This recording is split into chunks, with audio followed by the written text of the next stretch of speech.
Hello, in front of me I've got Garmin Dash Cam Tandem. In this video I'll show you how to change front and interior lens settings.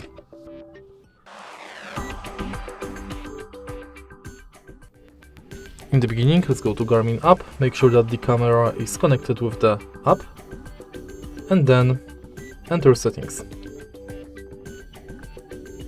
Now you can go to front and select quality between 1080p and 1440p. Then you can change exposure value, and for the interior lens you can only change exposure value. And that's it. If you find this video helpful, please leave like, comment and subscribe.